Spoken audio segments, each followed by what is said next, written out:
Hello and good morning. Today is Tuesday, September 3rd.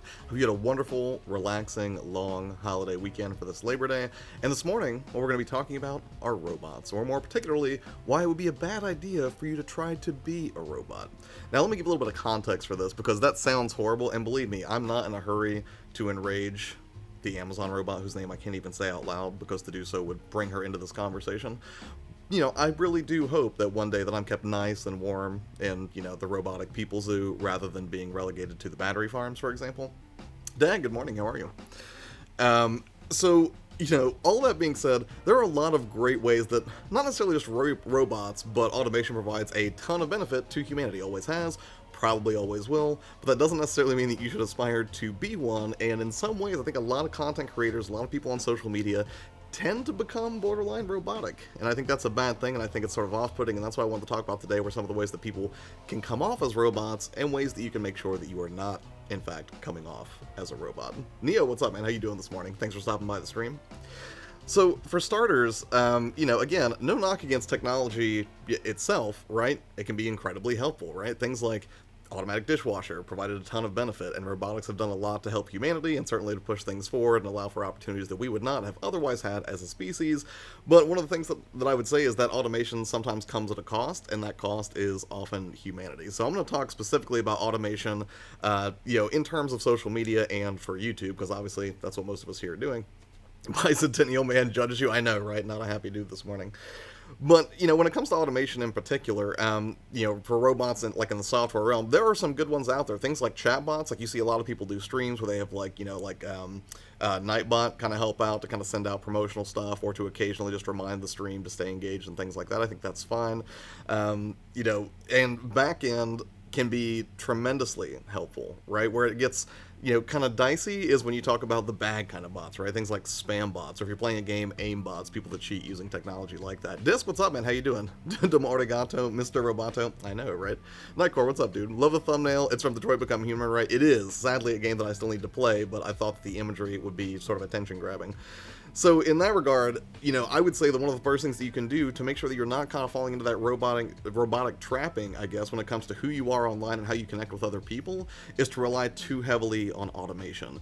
And that's weird, right? Because there is a temptation to be sort of robotic. And the reason for that is, especially as gamers, I believe, when you look at YouTube itself as a whole, it can become very much like a video game, right? I've talked about the numbers before and how, if you play RPGs in particular, you can get sort of addicted to constantly seeing numbers increase. That's pretty indicative of what your performance in that game. Same thing with YouTube. A lot of people look at things like purely view count, subscriber count, and they attribute that to success, and in turn they end up chasing the numbers instead of the process.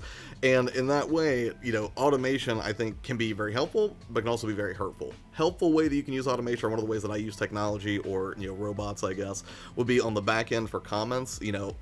If there are a ton of comments, it's not very efficient to click to every single one of your videos, find the newest comment, then painstakingly reply to them manually. Much more efficient to have a piece of software like TubeBuddy, which is what I use, to kind of group comments together so I can answer them all in one shot and get to people more quickly. So that's an example, I think, of good automation, but where it could be bad, or potentially, is software like Buffer, for example, or social media tools that allow you to blast a single message out to a bunch of different platforms. On the surface, that seems really awesome and really efficient, right? If you post a new video, for example, one click, you can send that out to Facebook, Instagram, Twitter, 40 other places that you want to raise awareness about it. But the problem is, most of these platforms, it's not so much just about the content, it's also about the context, right? People on Twitter are looking for different types of information or different types of interaction than people on Facebook. People on Facebook are looking for something different than people who frequently spend their time on Instagram. And whenever you try to rely on these one-shot sort of shotgun approaches using software to just blast out your updates everywhere, not only are you probably missing the mark in terms of messaging for that particular audience, but if they look at you on different social media profiles, they're going to feel a little bit cheated if they see the same update that you put in one place, just kind of blast it across 4 other places, right? It kind of removes a little bit of the humanity, a little bit of that genuine connection out of it, because people can see that you're just clicking a button somewhere and it's just sending the same thing out to 90 different platforms, right? And that's, inherently not a very personal touch. So that's one of the first things that I would say is, it's not that all automation is bad, but if you've got a lot of public-facing automation in place, that might be something to be careful about or to keep in check, because if you do it too much, or if you abuse, the efficiency that you gain from it, it can make you come off as sort of cold, robotic, not authentic, not like you really want to connect with people. Sushi, what's up? How you doing? Let's see. Ever heard of a lag switch, Josh? No, I've not heard of a lag switch. I don't think so. Or is that something for modem hacking? Is that what you're saying? News says, I think of so many people say thank you for comments and likes and subs. It's very easy just to say it, and as a viewer, we can see it's just routine sometimes. Yeah, and that's something else I'm going to get. That's actually on the list. I will be talking about that briefly, Neo. Good morning, human. Josh. Hello, Cynthia. How are you today? Bobby, what's up, man? How are you doing this morning? Appreciate you stopping by the stream. Good to see you again. Funny, you said discard translates to thank you, Mr. Mister. I totally missed that one.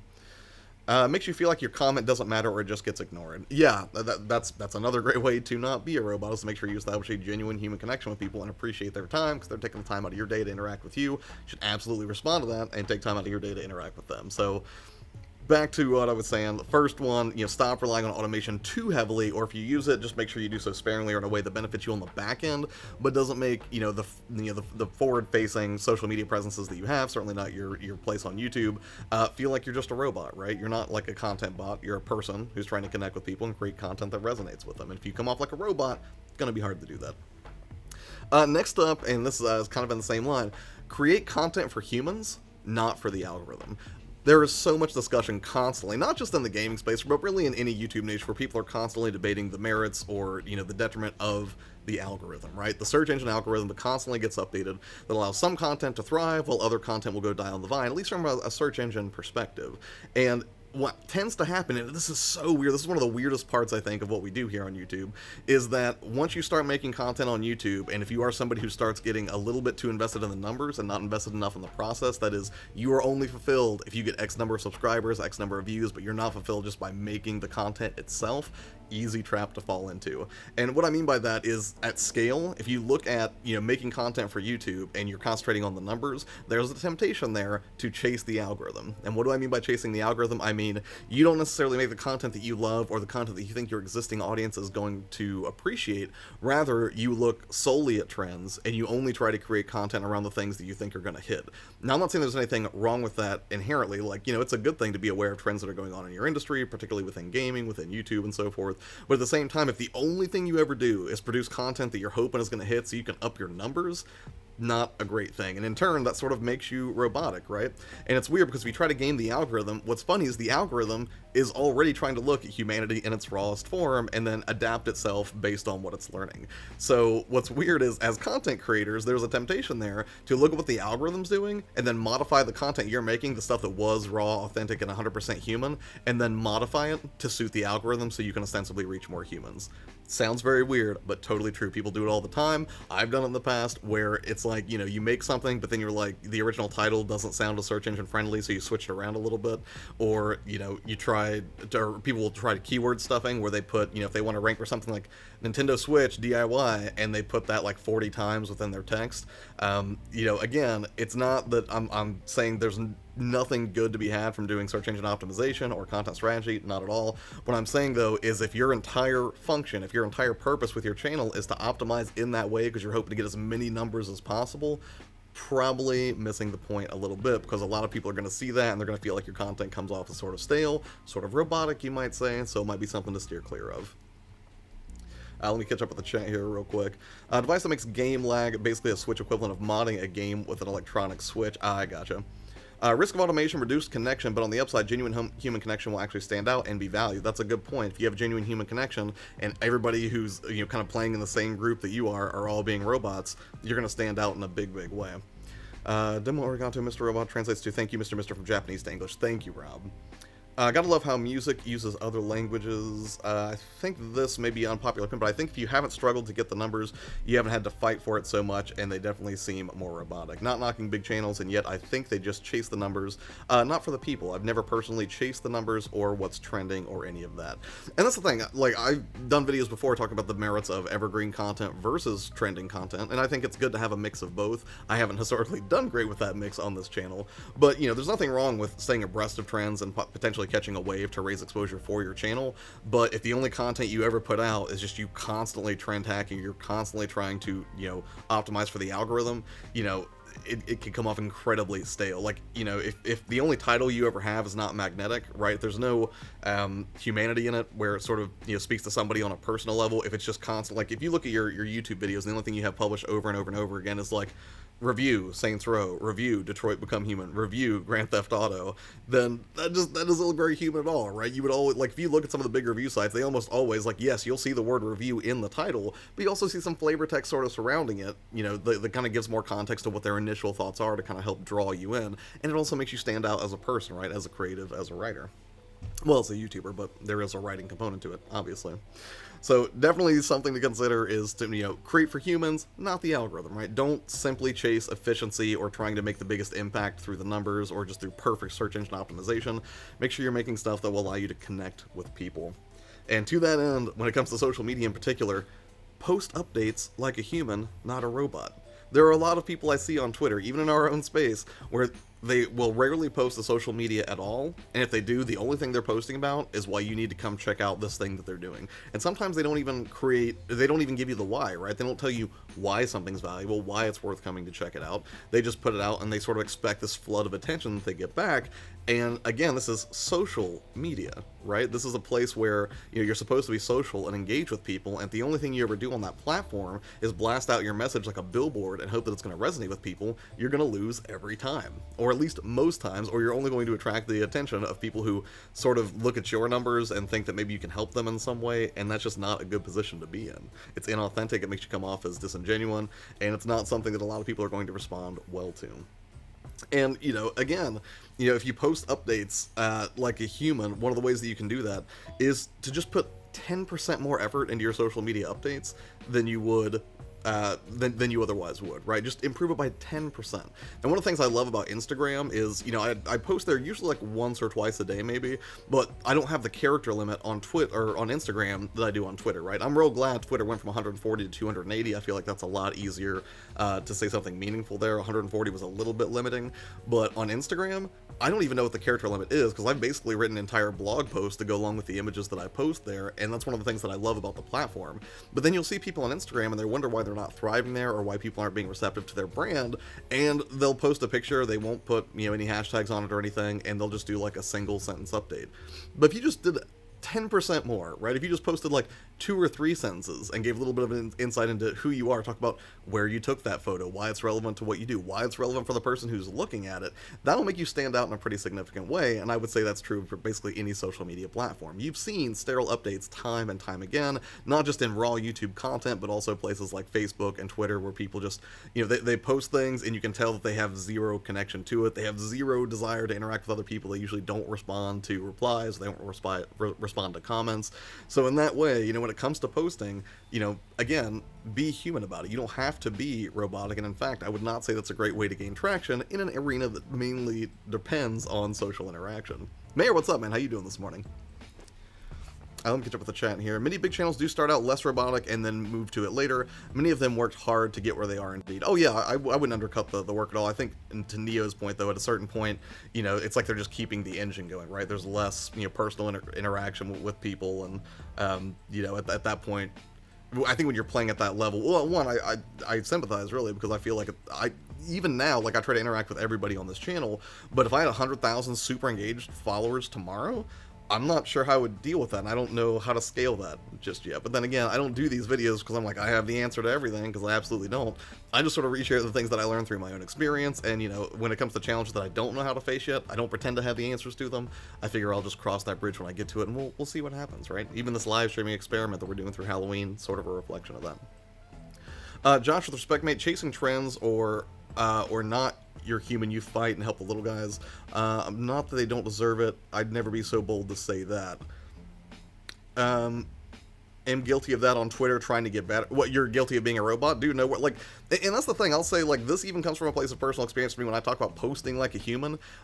During the period where I was like, you know what, Twitter's just not for me, it's because I wasn't doing it right. I was using it like a robot. I would get on Twitter, and then I would send out updates and be like, check out this cool thing I made, and I would not interact with anybody else, and then I would sit there completely dumbfounded, like, I wonder why no one cares what I have to say. Because you haven't taken the time to care about other people, right? It's a social place. I've said this before in videos. Twitter is a cocktail party, not a billboard. If the only thing you do is go there so you can self-promote over and over and over again, not going to have a good time. I'm not saying you can never self-promote on Twitter. I do it every morning about 8 a.m. to talk about this show, but then I also send 10, 15, 20, 50 tweets a day where I'm replying to other people and checking out their content, or I'm just talking about my day or the process behind working on YouTube, and I don't have an expectation of getting anything in return. Even with the updates that I post on Twitter right now for like these shows when I go live in the mornings, you don't see a lot of like really hard sell sort of text like, click here, you need this information right now. Like, I know that it will either resonate with people, and if I'm following the right people and if I'm growing the right following in that area, they're going to check it out. And if I am not putting my content in front of the right audience, no one would show up ever. So in that regard, again, Neo, I can definitely relate. I've used Twitter in the wrong way. I have been that robot and, saw the error of my ways, and now I'm starting to see the things that work versus the things that don't. Not being a human, not great. Puzzle Solver, how are you doing today, man? Thank you for hanging out. Shaboinky boink, hello. Robots have feelings too. Okay, that's not an indictment. Okay, I'm not saying that robots don't have feelings. I'm just saying that, you're a human. I think you should play to your strengths, and your strength as a human is your humanity. I'm so bad on Twitter, I never know what to say. I interact and care, but most of Twitter posts is self-promotion, and a lot of people do that, right? Which also can be kind of robotic. You're not Marketing Bot 2000, right? You're Neo. I'm Joshua. There's just, it's a place where you can interact with people and have conversations, and then by nature of the fact that you're a genuine human being and that you sort of built these up, then you sort of gain credibility, and then people are more likely to look at your stuff, they're more likely to reshare your stuff on social media. So definitely a better approach, I would say. So yeah, what I just say? Post updates one of the best ways you can post updates like a human, and this is the next point that I want to talk about, is to get personal. Not too personal, right? But definitely more personal than a machine would be, in a way, machines are kind of trying to do this, or automation. Like, you've got chatbots that will pretend to be human, and then we have, experiments online where it's like the Turing test. You can chat with a bot online, and it becomes very spooky almost, just how human they may appear, but they're not human. And one of the things that will make you appear more human, or help you post like a human on social media to the point where you're not off-putting or cold like a robot, is to get personal, right? That's the thing, like, there is a temptation, even for me, every day whenever I get on Twitter for YourPlayerTwo, to simply talk about, like, oh, here's all this cool stuff I found, or to only push out content that's helpful.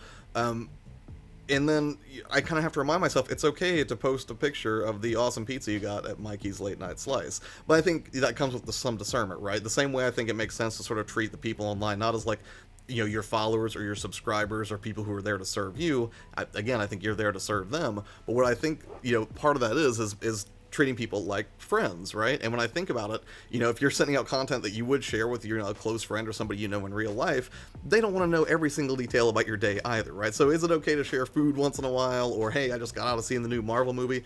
Absolutely. It's one of those things that will absolutely humanize you. But at the same time, if that's all you ever do, and you have a very specific brand for your YouTube channel or who you're trying to be, as a gaming channel, it would make sense to overshare that stuff or get too personal with the details to the point where you start going not just from stuff that isn't relevant, but into stuff that is damaging to you as a person, because you've gotten way, way too personal. And we've definitely seen some people get way too personal in the gaming space on YouTube. I'm not going to go over it now, but you all know what it is. Some of the things that we've seen over the past 3 to 6 months that have materialized, so I don't need to go to that place. But again, being personal, having a personal touch, showing people that you're genuine and that you care, is some of the best marketing you can do, which I'll actually have thoughts on that as well, because I think that it's a good thing, but I think also being personal should be tempered with some discernment, but that's a whole nother video that I'm going to talk about probably next week. Shaboinky Boink, robot dog henchmen are the best. Disc says, if you follow someone's Twitter or Insta from their YouTube video, you want a glimpse into their life, I feel.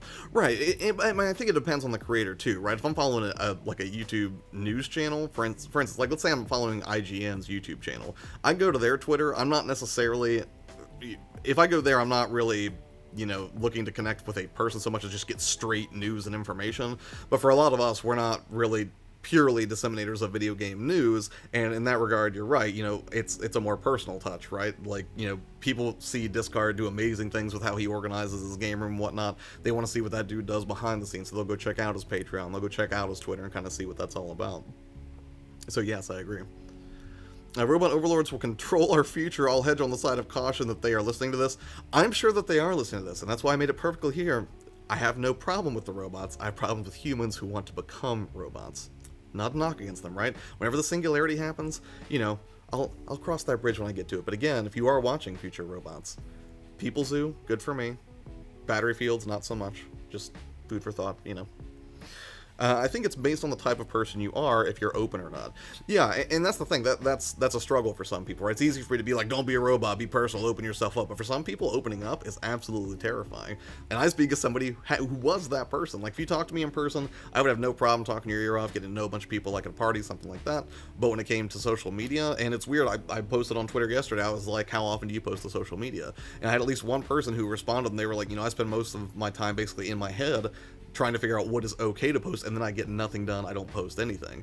I still get to that place sometimes. So you're right, Neo. Depending on the type of person you are, if you're an extreme extrovert, doing stuff like that and not being a robot is a lot easier. If you're an extreme introvert and you're prone to overthinking, kind of like I am, as an extroverted introvert, I guess, I can also get in that same place where, you spend so much time thinking like, ooh, what are people going to think about what I post here? Or how can I do this in the right way? Or what if I do it wrong? Or a billion other questions that you can ask yourself inside to trip you up becomes a more daunting task. Jakin, hello. Jakin says, I love being a robot. You are the furthest thing from a robot I've ever seen, Jakin. You are extremely raw and authentic. Nobody would think that you're a bot. Sushi says, people, so absolutely. Given the choice between being relegated to the battery farms, like Matrix style, or being kept nice and warm and, happy in the people zoo, I'll take the people zoo. Am open on my channel for some to think, not so much on Twitter. Well, and that's the thing too, is like Twitter can be intimidating. With video, like people can literally see who you are and everything, which you could post videos to Twitter if you wanted to bring some of that over, but it might be intimidating again because it's a new arena, Neo. I posted a video yesterday. I just went out, did some game hunting for my Labor Day. Those NES cards are back there that I picked up, but it's oh, hold on, chat's going too quick for me here. The trying to get more open. That's why I did the video last week where I talked about being shy on YouTube and ways that you can sort of get over that or make strides towards being less shy, because that's one of the things, like, you can't really be successful on the web if you operate in a vacuum, right? If you're only if you're relying purely on the strength of your content but you're not willing to connect with anybody, you might get lucky, you might have that viral piece of content that takes off, but again, that's the exception, not the rule. And if you're basing your strategy purely on that scenario, odds are not in your favor, friend. Shaboinky Boink says, IGN panders too much, more to gamers too much, placing too much of their narrative into every single thing they do. They obviously seem less human and more like a particular leaning company. Well, and that makes sense too, right? IGN's a major, a massive company. They have stakeholders. It's their job to make money. So for them, they can be more robotic. And while it might be apparent to us, they're so good at it that, the masses generally don't mind as much. And I'll say that there are some big companies out there like Kotaku where finding the individual creators is the joy for me, right? Kotaku itself, I don't put a ton of stock in, but Tim Rogers, who writes for Kotaku, is absolutely incredible. So I won't write off everybody who works for a company simply because they work for a company, right? The same way everyone likes to demonize EA, and they can definitely come off as like profit robots, right? With all their loot boxes and all the things that they do there. But at the same time, there are individual people who work there in places like marketing, in development, in networking, that are wonderful people that do understand how it works. Here says, I feel like while I post and interact on Twitter, I definitely rarely open up personally. Posting my proposal picture was probably the most recent step in regards to opening up. And I'm curious, did you have hesitation about doing that? And if so, like, what kind of things were you worried would happen? If you don't mind talking about it, right? If you're like, I don't want to talk about this in public chat, no worries, man. But I would be curious. Quick Sam, what's up, man? How you doing this morning? It is sunny out. It's gorgeous. So, let's see, where we talked about posting updates like a human and how to get more personal. We talked about putting in more effort on your post, which again, I think is something that a lot of people overlook. Don't just post a picture on Instagram, put some flavor text to it, man. Why did you take that picture? Where did you take that picture? Who else might be in the picture? I mean, there's a lot more content you can craft around that. And just taking literally an extra 1 to 2 minutes out of your day on a social media update can make a huge difference. If you do that over and over and over again, then it's clear that you're putting in more effort than the average Joe, and that inherently makes you more interesting, or at least reliable as somebody who's going to really care about the content that they put out there, which is not something a lot of people do. And most of the people that don't do that are very much in the robotic mindset of, I just blast out content, low effort content usually, and hope for results. Don't do that. Don't be a robot. And finally, the last thing that I'll say, and I think this is pretty appropriate to not being a robot, I guess, is to embrace your flaws because it humanizes you.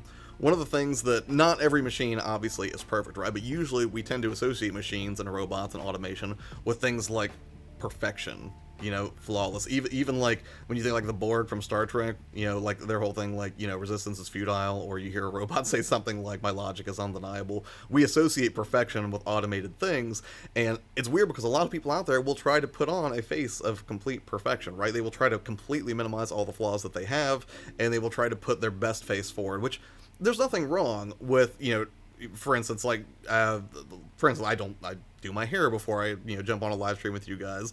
But at the same time, I don't go out of my way to hide every single individual flaw that I have. Now, one of the things, the traps that I fell into was I started getting so nervous about letting flaws shine through from a production standpoint that started getting in the way of me producing content. And that's when I was like, I need to stop this. This is a problem, and I need to, kind of nip it in the bud now before it becomes a more serious problem. And that's kind of where, well, at least partially, what I was trying to do with these live streams was to bypass a lot of that and force myself in front of the camera every day at 8 a.m. But, when you think about machines, they tend to have a very perfect sheen about them, right? Or we expect them to operate flawlessly. They don't always operate flawlessly, right? Anybody who's driven a car or used a Windows machine knows this. But ultimately, even though we kind of see that image of perfection reflected in the machines that we use to be more efficient, to be increase our output and things like that, not something you need to be as a human, right? And I'll go back to this example over and over and over again. DC and Marvel have been rivals for a very long time, and DC, back in the day, when those books were just starting to roll out from Marvel and DC, Marvel tended to sell better than DC month to month. And I'm sure there were maybe 1 or 2 months where DC came out on top, but one of the reasons I think that was true is because Marvel has always had really flawed heroes, right? And that's great. When I think about Spider-Man, for example, it usually, if you read a Spider-Man book, the arc was not as simple as like Spider-Man saves the day at the end. It was usually Spider-Man or Peter is presented with a moral choice or a conflict, and then he has to try to do the right thing, which is something that we can all sort of relate to, right? Spider-Man may be like, oh, I can either stop this bank robbery or I can take Aunt May her prescription medication that she needs. And, the fact that our heroes, or at least in the Marvel universe, often have flaws. They have things that, make them not perfect. Things like Bruce Banner, really brilliant dude, turns into a giant raged out monster, right? Tony Stark, can be a little bit cold, calculating, had his own struggles with alcoholism. Those things make you endearing, right? They don't make you less than. Like some people on the service or trolls may point at the flaws that you have and try to pick you apart with them. But ultimately, most people will look at the flaws that you have, if you're not afraid to put a few of them out there, and be like, that's something I can relate to. I've had that same struggle. And that makes you somebody who is, definitely more genuine, more down to earth, ultimately more approachable. And that's what you want, because again, social. It's about building relationships with people, not simply about blasting your content out and getting the adoration of millions of fans or something like that. It starts with people. Quicksand says, good, just working or watching your stream. Right on, man. I'm glad I could keep you company during work. Mayor says, posting the picture that was a personal moment that, wait. I can't tell if that was the follow-up to that. Let me go back. Okay, yeah, okay, that was a follow-up. Mayor says, posting the picture that was a personal moment wasn't really something I hesitated about, as it was such a big moment for me in my life, but normally I just feel like my personal life is personal. I don't know why. Well, in this thing, I think it's good to have boundaries, right? I'm not saying that you have to put every element of your personal life out there for the web to consume, but, if you're worried about, like, ooh, I can't make a video today because my hair looks goofy, or, hey, I'm having some, some personal problems or something, I don't know if I can make content, you don't necessarily have to shield your audience entirely from everything that's going on in your life. I wouldn't overshare, right? I mean, we've all talked to that dude who we haven't seen in like 10 years, and then he shows up at like a high school reunion or something, and then he gives us his entire life story and talks to her for like an hour about really deeply personal, borderline uncomfortable things. I'm not saying take it to that level, but you also don't have to be so pristinely perfect that you're just off-putting and you come off as like some sort of an alien to people, I guess. I should probably keep it, actually, robot. Let's not throw aliens into the mix too. This is weird enough. That sad empty tripod back there. I just wanted tripod, Josh. I mean, I used it to make the video yesterday. I literally like hung it from the bars of this loft bed that's over me right now, and used that to make a quick video. So it's not unused. It's just hanging out there until I put it away properly. Sushi says my perfection is undeniable. Well, you're the rare exception, Sushi. You've completely conquered how to interact with humanity as a robot. And he says, I think also content creators, we want to be liked and approached right, like that's all our fears. Wait, hold on. Like all our fears as of now won't be heard out. I'm not following you on that one, man. You gotta help me out. If a tree in the forest falls, is to fall You mean like you don't want to be? Well, yeah, I think if I'm understanding what you're saying, are you saying that basically if you're a content creator, you want to be heard? Because I would absolutely agree with that. But the mad struggle to be heard doesn't have to simply be like, you screaming into the void. Why doesn't anybody pay attention to me? It could be as simple as hanging out with 3 content creators that you appreciate, commenting on their work, saying, hey, good job, and then you do that, but you don't expect anything in return, right? You don't put those kind of things out there. You don't connect with and engage with other people with the expectation, because once you have an expectation of what their behavior is, like if you're like, hey, I shouted him out, how come he's not shouting me out, then you lose. Like, that's the thing. You have to be genuine enough and comfortable enough in who you are and what you create that, whenever you go appreciate what somebody else does, there's not an expectation there that they owe you anything, because they absolutely don't. They don't owe you their time, their attention, a collaboration, a shout out. None of these things are requisite. You are not owed anything. You have free platforms on which to spread your message and interact with people, so it's on you to make that happen. Big is probably insured. Aunt May only has one nephew. You know what? That's a good point, Shaboinky Boink. Peter should rethink his entire heroic strategy and just have a little bit more faith in the system, right? They'll take care of it. We have police officers. Puzzle Solver says, what is the thing in the back with purple light, Josh? Are you talking about the purple light itself? Because the purple light, that is a Hue Go, which is part of the Philips Hue family of smart lighting. And that is basically it's just like a bowl of light that has a rechargeable battery in it. And then you can, well, I'll just bring it. Hold on. I'll grab it. It's this. This is the Philips Hue Go. It is a bowl of light, as you can see. And it has a connection back here, and it's rechargeable and Wi-Fi connected, so I can change it to whatever color that I want. But I use it just to, splash up the background a little bit, make things look a little prettier. That is what it is.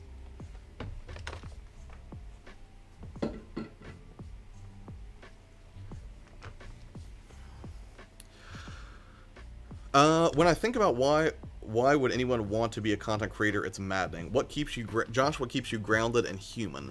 I think, honestly, a lot of the mistakes that I've made, right? I think a lot of the mistakes, fumbles, hardships, just bad situations I've experienced at the time. Like, anytime you're in a bad situation, whether that's like, I don't know, like a breakup, or if you're having problems at work, or if you just got some really bad medical news, or if you're having trouble with somebody in your family, something like that.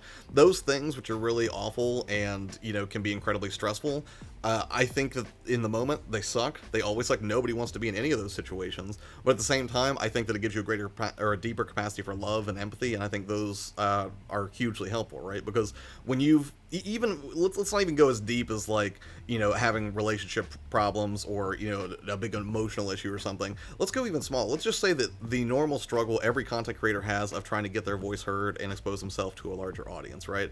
If you do that and you've tried at it and failed for months or years in some cases like I did, then when you see somebody else who's struggling or having those same problems, it becomes so much easier to connect with them on their level and not sort of be above your audience, right? Because I would say no matter how big this channel grows over time, I never want to lose the ability to connect with somebody who's got 5 subscribers and they have a question and they're having a rough go of it. I may not have the time to get to everyone at that level. We'll see what happens. But ultimately, I think one of the keys to staying grounded is just to not kid yourself, right? Don't look at yourself like you truly are perfect or robotic. Just because you've had some success or enjoyed some good things in your life, or you haven't made the same mistakes as somebody else, doesn't make you any better than them, right? If anything, that is potential for you to connect with that person, show them some love, show them some empathy, figure out what they're dealing with, and just be helpful. I think that's one of the things that helps me stay grounded, is just remembering that I've made a ton of mistakes and I'm completely comfortable with that. A giant purple robot eye? Yes, that is kind of what it is. Sushas, I have a bowl of cereal, but Josh is rich enough to have a bowl of light. I mean, to be fair, I did get it on sale, right? No, wait, no, I didn't get that on sale. I got that, that was a gift from Jason, actually. I haven't tried to eat cereal out of it, but I imagine it would be, not the best experience. So more learning from your mistakes and being better because, but absolutely, like, and that's the thing, like, so many people will treat failure like it's this thing to be avoided, or a risk as something to be avoided. You shouldn't avoid risks. You should dive headlong into risks in a smart way. That's the caveat, right? Managed risk, totally fine. If you never take any risks, you never get anywhere in life. If you look at the people who excel in the area of their agency, right, whether you're like, whether it's, Michael Jordan, whether that's one of your favorite film directors, whether that's the dude who made a multi-billion-dollar app or something like that, none of that was a straight line, right? Nobody just woke up one day and was like, you know what, I think I'm going to be the best soccer player on the planet today. No, it was rife with failure. And the thing is, I think a lot of people are so afraid of it that they try to avoid it at all costs, even in something as minute as social media, right? A lot of people, they don't post on social media, not because they don't have something interesting to say, but because they're afraid to say it. And they're afraid to say it because they're worried that some anonymous person online or one of their friends is going to see it or somebody they work with is going to see it. And then, you know, they're going to judge them for it. And that's tragic. That's one of the things that I want to help people get out of, you know, especially within the gaming arena, because that's, again, the people who I have the biggest heart for, is because I think it's so tragic that there are so many amazing, creative, inspiring things that are locked up in you that oftentimes won't ever make it out of the gate just because you're concerned or you're overthinking. And again, these are the things that I've dealt with. So as I start to make a little bit of progress, I'm like, how can I share that progress with other people to make sure they're making that same progress? Because I don't want anybody to live a life where they have to sort of censor themselves or they can never really let, you know, their true talents and abilities shine because they're terrified of what the world's going to think of them. Because I promise you, there are people out there who are going to resonate with what you have to say, but you got to get it out there one way or another. The strategy to do so is going to be different for everybody, but I would implore you, figure out what it is for you and don't stop trying to find it.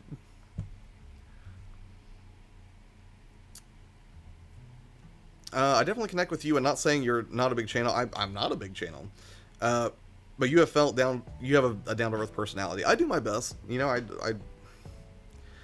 like people. I've always liked people, and it's weird because I went into a field that was purely based on technology and automation and robotics, and then I found out very quickly around my mid-20s, I was like, I don't think this is necessarily the best place for me, because most of my value doesn't stem from, like, could I fix your network connection? Can I work on servers? Can I build out, like, a server farm and stuff for you? Sure, I can do those things, but I don't love them the way that I love people, and I didn't figure that out till a little bit, you know, after I'd already kind of gotten established in a day job career, and now I'm so grateful that I was able to figure out what my true calling was, the purpose I wanted to choose for myself, which is what I'm doing with this channel, now in my 30s instead of in my 40s, 50s, 60s, and beyond. But, you know, ultimately, even if you're somebody who is older than me, if you are in your 40s, 50s, 60s, and you're like, is it too late to start? It's not too late to start. You are still super young. You should totally jump on whatever makes you happy and go after it voraciously. Less jumping can also help to keep you grounded. That's true. That's true. Although, gravity does a lot of the work, right? It's not that hard. And then you get those lucky bungers that do get the big breaks. I hate those people. They're so talented. Like, some bring that talent over here. Yeah, it's, you know, some people definitely get lucky, right? They will get a viral piece of content out there. But that's the thing. And I've talked about this in a previous video. I pointed out a channel. Who was it? You guys remember Star Wars guy? Or the Star Wars kid? The kid who was like, I can't remember even what he had. It was like a mop or something, but he was pretending to be like he had a double-sided lightsaber. He didn't think anybody was recording, or he recorded it, but then somebody found the tape, and then they uploaded it to YouTube, kind of made that kid a laughing stock. Also, interesting postscript to that story, that dude's a successful lawyer now, and I'm very happy for him. But, you know, that dude, whenever they put that out there was a channel. He didn't upload that video to YouTube being like, ooh, I'm going to become Star Wars kid. No, somebody did that to him as a prank to try to hurt him. And even the channel that did that, if you go look at it today, that original video has many, many, many millions of views, right? But and it has a lot of comments as well. But if you look, the channel itself has very few subscribers.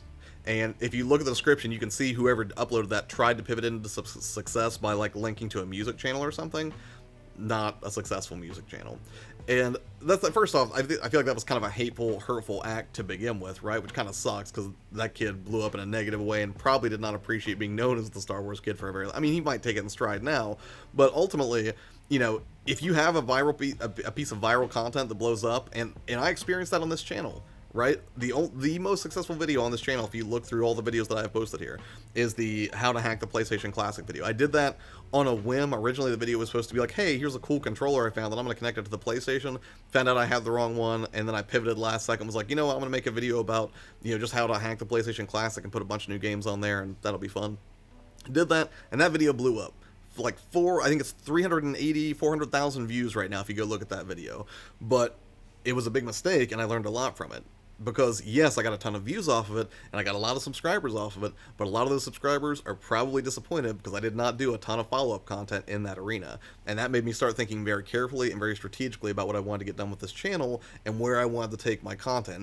That's one of the biggest problems I'm still facing myself, is trying to figure out how do I make content that's going to reach the kind of people that I want to talk to, and that are people, those are people that run gaming channels, right? Those are the problems that I want to speak to. Those are the people I want to encourage, inspire, inform. That's what I want to do. So, again, you might create an amazing piece of content that blows up and you might get a bunch of subscribers, but you may also kind of do yourself a disservice if once people get there, they don't have a ton of other content that's relevant to them to keep them engaged, and ultimately to get them to connect with you as a creator. And then there are those industry plans that are boosted by YouTube. I'm not sure I follow you on that one. When we turn 40, I'm glad Josh will still call us young. Of course I will still call you young. Sushi, you're like 19 years old, okay? I don't want to hear anything from you about being old. Same for you, Beck. Also, beep beep to you. Thank you for stopping in. The internet can definitely be dark and horrible. It can't, and that's true of any technology, right? Literally any piece of technology that comes out, people always freak out. And, there's going to be that camp of people who are like, oh, this is evil and it's rotting the brains of our children, these video games, or oh, firearms are horrifying because, people do terrible things with them.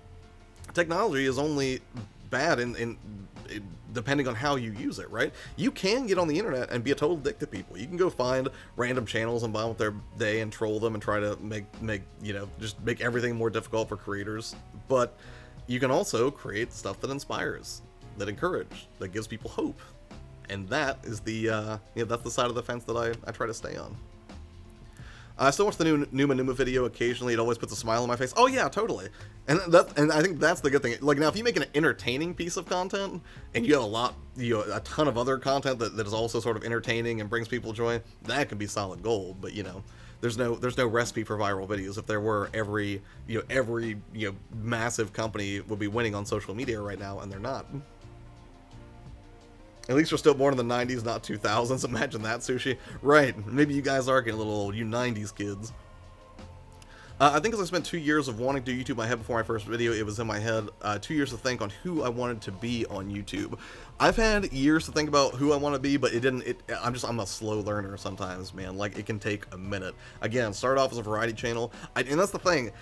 Again, my chief asset, I think, is my ability to be persistent, right? I don't give up whenever I'm really committed to an idea. I've been on YouTube for 10 years, not been a YouTuber though until the past 2 years. And for those 8 years though, I don't look at it as a wash. I don't look back on the 8 years leading up to when I sort of figured out who I wanted to be as, oh man, I just completely failed and all this is horrible and, how come I'm not further along and stuff like that.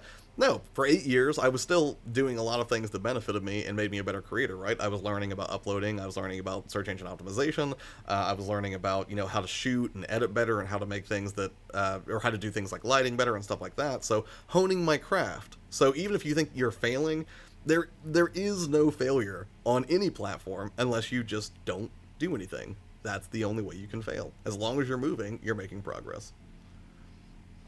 I'm glad Josh thinks I was born in 2000. I'm pretty sure, Sushi. You do it very well, sir. Thank you, Neil. I appreciate that. Sam, what's up, man? Kind of makes me think of concerns from the late 19th, early 20th century where too many people thought reading newspapers would be the downfall of society. Right? And that's the thing. Even today, that's an excellent point, Sam. Even today, people are like, oh, these kids, everyone's just always staring at their phones all the time. Everyone's staring at their phones. You'll condemn your kids for staring at their phones or spending too much time on the internet. Don't you do the same thing? Don't you lay in bed and check your Facebook and your social media updates and see if people are responding to you?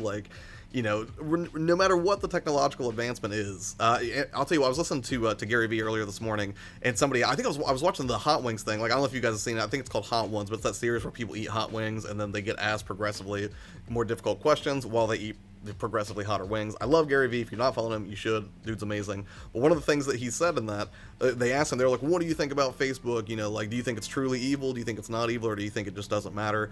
And the way he explained it was Facebook is a mirror, right? All it does is offer you a reflection of who you are and what you're already interested in. So, again, these platforms, these technologies, they're not inherently evil. It just depends on how we use them as a species, I guess. Technology as a whole could be our downfall, I suppose, if we create something crazy like a don't know, some sort of a plasma reactor that roasts the planet or something like that, but, you know, ultimately not evil on its own merit. No recipe for viral video, 5-minute crafts, would disagree. Potential. Well, that's the thing. I mean, you can have videos that do well. I'm not going to say there aren't principles to ensure a video has a better shot at success, but I don't know of anybody, and if you can point me to somebody, I will absolutely concede your victory in this, shaboinky boink. I don't know of anybody who can say, yeah, if you follow these 5 steps, then you'll have a video that gets 1 million views. Show me that guy. Sushi doesn't age. Indeed, she is ageless. But that's, you know, that's sort of the perks of being a robot, right? And that's not me talking. She said she was a robot. Josh has so much energy and positivity. I get pumped, and I've watched that. You watch Gary Vee, you mean, or you mean you've watched Hot Ones? And also, to the energy thing, most of it's manufactured. Skynet is coming. Yeah, I mean, that's a pretty horrifying look at what the future could hold for us. I hope it doesn't go that way, but I suppose it's possible. Lola says 5-minute crafts is the worst. Why is it the worst? Do they not put out good info? No, I'm curious. I'm gonna go check this out real quick.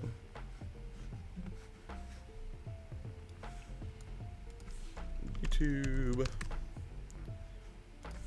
5-minute crafts. 5-minute crafts. The channel itself. Oh, let me make sure I'm not going to blast this out. Oh my god, they have 60 million subscribers. Well, these guys don't even have to go viral. They've got so many subscribers, absent some, like, you know, horrifying misstep or a massive PR disaster. They're going to be just fine. Wow, that's a whole lot of YouTube subscribers. You don't usually see a lot of people in the 60 million range. That's nuts. Same with Troom Troom. What's Troom Troom? See, I'm learning new things all the time. Oh, it's another, like, hacks and sort of channel. They've got 14 million. Like, and that's the crazy thing, right? Like, I think that's another reason I think it's important to keep perspective. The people at Troom Troom are probably looking at 5-minute crafts, and they're just like, oh, why are we failing so bad? Why don't we have 60 million subscribers, right? It's so easy to get caught in that comparison trap. And I have no doubt at least one person working on that team is trying to figure out why they don't have the same amount of numbers as this other channel. Geez, watching their live sub count is crazy. They just went up, let's see, 314. They're just gaining, like, 10, 15 subs every, like, 12 seconds. That's nuts.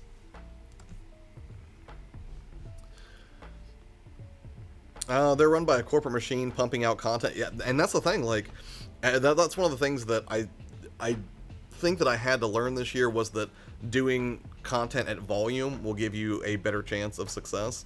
But you're right. Like, if you've got a giant corporation backing and you've got a whole team of people and they're all focused under a single unified vision, you're going to win on YouTube a lot faster, just by nature of the sheer volume of content that you can put out. And that's one of the things. Another one of the things that excited me about doing these 8 a.m. live streams, right, is I went from doing like 1 or 2 pieces of content a week on YouTube, maybe 3, to now I can do anywhere from, you know, 5 to 10 pieces of content, you know, with live streams. But, you know, the whole thing though is like, if it's not quality, it's not going to work. And how quality this is, that's going to be reflected in the analytics at the end of this 90-day experiment, and I'll kind of see what happens. My guess is that because people have been receptive to it, and I think that the value you get from this format isn't something you can really itemize, like on a spreadsheet, right? Me being able to talk to you, you need to know, like, Shaboinky Boink or Beck or Neo every day, and to talk to you and see, you know, not only that you're checking out this content, but I can talk to you and see how your day is going. I think that has value that I can't really put down in the same way that I can, like, ooh, this video made $2. It's a completely different kind of value, right? Gold Chain, what's up, man? How you doing this morning? Appreciate you hanging out. 5-minute crafts probably have it figured out, but they will never give out the secret. Well, and that's the thing. I don't know that there is like some grand secret. Like, I don't think the top YouTubers just have some magical formula. I think because again, every audience is different. Like, I'll never subscribe to 5-minute crafts because I don't care, right? But what they've figured out is the people that do care, they've gotten better and better and better at disseminating that message out to them and making sure they're going to come back on a regular basis. You know, again, I love going back to that Neil Gaiman reference. You know, he mentioned in the foreword for his book American Gods that he was having trouble writing, and he talked to another author friend and was like, I just don't know that I'm cut out to write a novel, or I don't know that I know how to write a novel. And that dude's position was, you know, nobody knows how to write a novel. You only know how to finish the novel that you're on, or the one that, you know, your novel. Same thing for a YouTube channel, right? Nobody knows simply how to make a successful YouTube channel. I mean, again, you can find like principles or best practices that will give you a better shot, but ultimately it's your job not to necessarily, win the internet. It's to basically win for the people that you care about and that your content speaks to. Don't go back to doing videos, please, Josh. Keep doing stream. Well, that's what I'm saying. I think at the end of this experiment, I'm going to continue to do these streams in the morning at 8 a.m., but ultimately I will probably do the pre-produced content as well, just like a few times a week also, because I miss it. Like, if you notice, one of the reasons I'm doing these edited videos on Twitter, it's not purely because I'm like, ooh, you know what, I think I want to... I think I should just, start doing a bunch of edited content on here. No, it's because I miss it. I just love doing it. Like that video I put up yesterday, that was shot entirely on my iPhone, edited in iMovie, uploaded it, put some background music under it, did a nice fade out to black on it, because I miss doing the technical production pieces of pre-produced content. Sunset, speaking of corporate machine pumping out content, I suggest looking up nursery rhymes. I will look that up. Maybe that's the secret of the same video over and over so people don't realize they already watched the video. Yeah, maybe, but I mean, if you do that enough, I think people just get bored and go away, right? And I also think that speaks to Avedon's point that, I think your content or the, the problem it solves or what it provides them, whether it's like, entertainment, information, education, whatever you do, is almost the gateway, right? And I think when you're not a giant corporate-fueled entity, when you're just like a singular creator, like a lot of us are, then, I think the thing that lets people keep coming back is that they connect with you as a person. At least that's the theory. YouTube is constantly changing. You can't know the format only for the algorithm. Yeah, and they track so many different data points, and the search engine algorithms shift constantly, and they need to. I think a lot of people don't understand that's done out of necessity, because if they never changed it, people would just constantly reverse engineer it, and then our feeds would get filled up with a bunch of crap that's not relevant to us, and it would be run by those same companies that just want to sell you stuff, or scammers, or people that want to spread things like hate speech. So, for people that are like, I hate that the algorithm shifts, no, you need to be grateful that the algorithm shifts. It makes for a better experience for everybody, including you as a creator.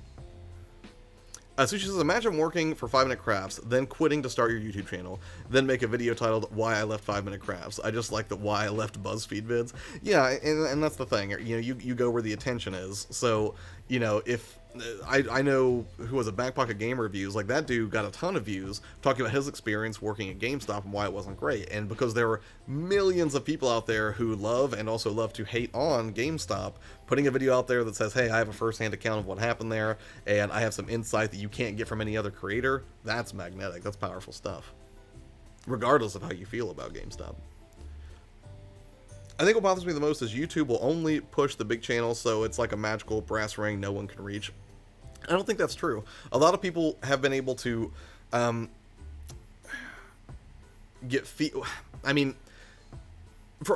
here's an example, right? Look up, go into your search engine and type PlayStation Classic or PlayStation Classic Hack. You'll see me right alongside the big boys there, right? Because that was content that spoke to people. It had a very clear value proposition, and that particular combination of title, thumbnail, and then me delivering on the promise that I made with that thumbnail coalesced into a video that had a lot of what's the word I'm looking for?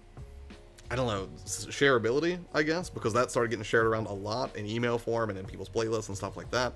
But as far as YouTube wanting to surface content that performs well, I mean, that makes sense. They're a business, right? If they don't do that, then the business collapses. We have no platform on which to speak, and there's really no draw for viewers to come check it out. So I don't fault YouTube if they, if PewDiePie makes a video about a Minecraft tutorial and I make a video about a Minecraft tutorial, it may not get surfaced as much, but I understand it because PewDiePie is going to draw in millions and millions and millions of viewers, which in turn leads to millions and millions and millions of dollars in ad revenue. So, yeah, sometimes it can feel weighted against small creators, but the thing people don't talk about is YouTube also puts a lot of content out specifically to help small creators, and in a long enough timeline, they can't isolate you. They cannot disregard small creators entirely, because eventually, it's super morbid, but those large content creators, sometimes they pass away. Sometimes they decide they don't want to do it anymore. Sometimes they get more lucrative opportunities on other platforms, like we just saw Ninja make the leap to Mixer, for example. Same thing can happen on YouTube. I think who was it? Somebody recently left YouTube to join Twitch, and that was a really big deal. I can't remember who that was though. But YouTube has to keep lots and lots of engagement for smaller creators there, because they're going to be the next generation of content creators. So if the platform becomes, if it's not viable anymore, if people can't get the views, they can't find a way to stand out or a clear path to be successful on it, they're going to be in a lot of trouble, and they can't afford that because they have shareholders. Time to clickbait. Time to get the clickbait, Sushi. Yeah, that's another robotic tactic I would not advise. YouTube pushes corporate channels and handpicked channels for trending videos that have 100,000 views in 2 days. Shouldn't be on trending when there are videos that get several million views a day. Hold on. Goldchain says, YouTube does a decent job with discoverability, at least what I feel from my... Yeah, like, you know, I feel like when I look at the analytics and I see that, you know, I'm getting a fair amount of traffic from search engine, or from search as the source, you know, that's pretty good. You know, I don't feel like I'm completely locked out of the search engine game only because they favor larger YouTubers, right? Because the other thing, for all they know, they could be, if they don't occasionally surface videos from smaller creators, that small creator may have the potential to grow up and be a massive moneymaker for them. So it is completely within YouTube's interest to, one, they have to make sure that the money, you know, keeps coming in, so they have to make sure that those larger creators get favored. But make no mistake, they're always going to try to stay connected to the small YouTuber community as well by offering them things like tools, or, you know, things that they can do to improve their odds of being featured. And, you know, things like the Creator Academy are usually a goldmine for exactly that type of content. But hey, I would love to stay and talk about how to not be a robot even further, but unfortunately right now I must go because I have to go get to work.